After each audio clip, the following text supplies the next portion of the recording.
saudara yang terkasih di dalam nama Tuhan, selamat pagi berkat dan selamat pagi berkat. Kalau kita mencoba memperhatikan apa yang kita dengarkan di dalam kutipan bacaan Injil ini tadi, paling tidak ada 3 hal yang bisa kita tangkap bersama-sama. Yang pertama, Yesus mengajar murid-muridnya berdoa. Yesus mengajar murid-muridnya berdoa karena murid-muridnya minta agar mereka diajari berdoa, sama seperti murid-murid Yohanes diajari berdoa.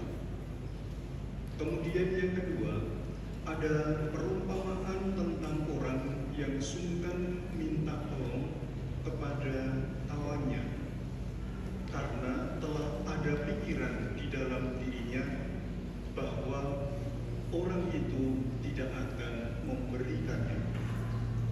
Tetapi di dalam perumpamaan itu dengan jelas dikatakan, jikalau disampaikan terus-menerus, maka dia pasti akan memberi apa yang kamu minta.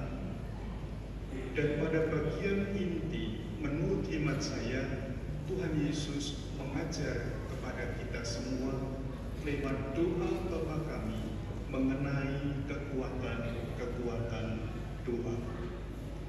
Bapak, Ibu, dan para saudara yang terkasih di dalam nama Tuhan, setiap hari kita berdoa.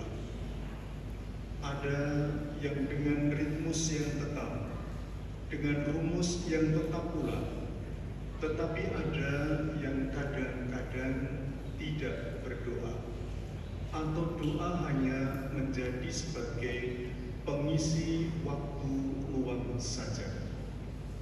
Dan kalau kita jujur, rumus doa yang sering kita doakan, kita bandingkan antara doa Salam Maria dan doa Bapa Kami seperti yang diajarkan oleh Tuhan Yesus ini tadi, tentu lebih banyak doa Salam Maria. Karena apa?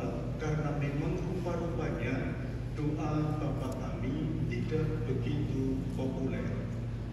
Tetapi kalau doa Salam Maria itu begitu sering kita mendaraskannya, dan bahkan ketika kita mendaraskan pun tanpa ada penghayatan yang mendalam. Salam Maria, mati, amin.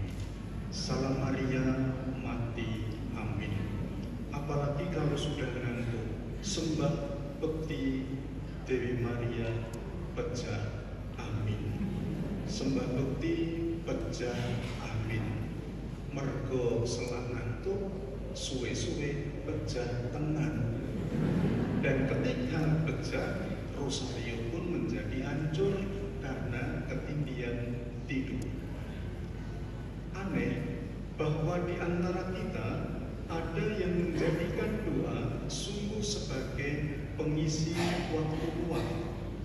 Kalau tidak bisa tidur, lalu mencari rosario, kemudian berdoa rosario di sana. Seperti yang saya lakukan tadi malam. Malam pertamanya Romo di Pasturan Pringgolayan itu ditemani oleh nyamuk yang begitu banyak. Tadi malam itu tidak bisa tidur. Lalu saya mencari rosario dan kemudian berdoa rosario. Betul, belum sampai selesai saya berdoa sudah mulai tertidur. Puji Tuhan, akhirnya bisa tidur dan nyamuk-nyamuk itu pun pergi karena kekuatan doa atau karena kekuatan baygon, saya tidak tahu. Tetapi paling tidak saya kemudian bisa bertidur. Bapak, Ibu, dan para saudara yang terkasih, dari pengalaman-pengalaman yang sederhana itu, kita semua mempunyai suatu keyakinan bahwa doa memang mempunyai kekuatan yang luar biasa. Dan kita juga mengerti bahwa puncak dari segala doa syukur yang kita sampaikan kepada Tuhan adalah Ekaristi. Saya mendengar kabar dari malaikat Tuhan bahwa umat di Prenggolayan itu kalau dengan yang namanya misa itu begitu menghargai amat sangat tinggi dan hebat luar biasa. Terbukti pada pagi hari ini tidak ada kursi yang kosong. Semua terisi oleh umat yang berekaristi. Hanya karena penghayatan imannya itu begitu tinggi, maka yang kosong-kosong itu diandaikan Tuhan Yesus duduk di situ. Lalu yang depan-depan itu kosong, yang belakang-belakang itu diisi. Para saudara yang terkasih, di dalam pengantar tadi saya mengatakan bahwa kutipan-kutipan bacaan yang kita dengarkan mengajak kepada kita semua untuk sejenak melihat bagaimanakah kita mencoba menghidupi doa-doa keseharian kita.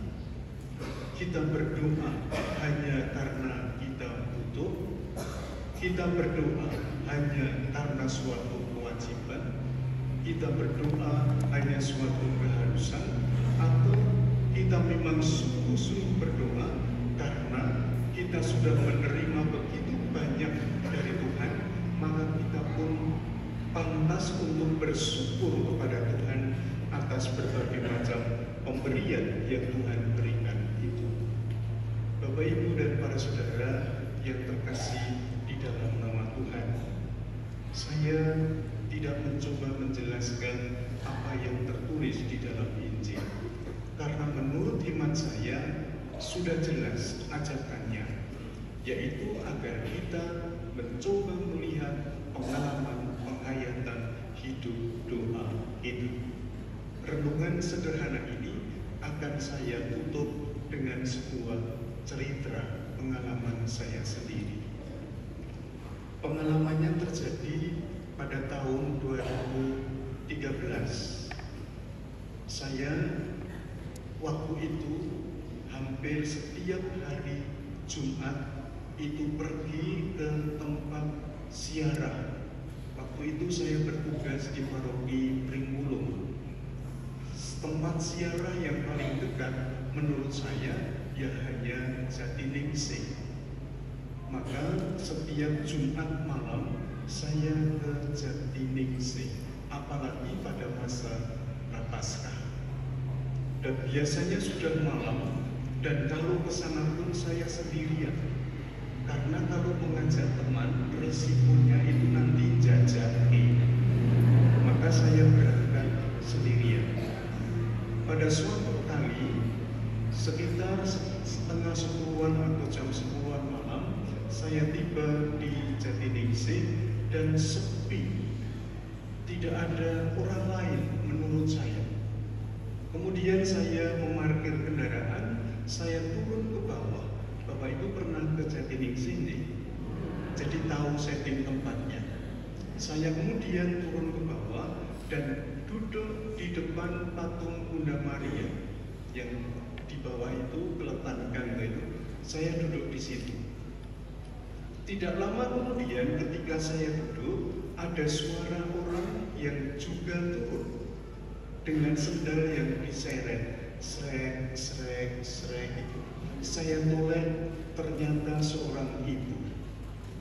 Dia jalian karena orang Jatiningsih, orang Klepu, mungkin dengan gaya pedesaannya itu. Dia kemudian duduk di sebelah kiri saya, tidak berani di sebelah kanan. Kanan ala Bapak soalnya. Dia duduk di sebelah kiri saya. Setelah dia duduk, saya juga kemudian menenangkan diri untuk siap berdoa. Saya lirik ibu itu karena usrek bayi. Tahu usrek ya? Usrek, suster yang tidak tahu bahasa Jawa. Usrek itu obat itu apa tuh? Bergerak terus gitu ya. Saya lirik dan saya perhatikan, ternyata tangan kanannya itu masuk ke dalam stagen. Stagen itu ikat pinggang dari kain yang tebal itu untuk ibu yang menggunakan jarit. Jalan ke sana kemari, saya lirik terus. Kemudian tangan itu keluar dan yang dicangking adalah rosario. Saya berpikir jeruk ono sae berarti. Setelah tangan itu ditarik, kemudian ada rosario. Lalu ibu itu masukkan lagi. Setelah dia masuk, kemudian dia naik ke atas, mendekati patung Bunda Maria. Dia bersujud di sana, tangannya kembali dimasukkan ke dalam stagen, ditarik dan keluar rosario, masuk lagi, ditarik keluar lilin cilik. Jadi memang betul ada satunya barangkali. Yang keluar itu adalah lilin kecil. Kemudian lilin itu dinyalakan, ditaruh di kandelarnya itu, kemudian dia mulai turun lagi. Jadi tak gatek-gatek ini roto overacting kayak gini. Mbok menawa ngerti nek sebelah iki priyo bagus. Mbok menawa. Kemudian turun lagi, duduk di sebelah kiri saya lagi dan mulai berdoa rosario.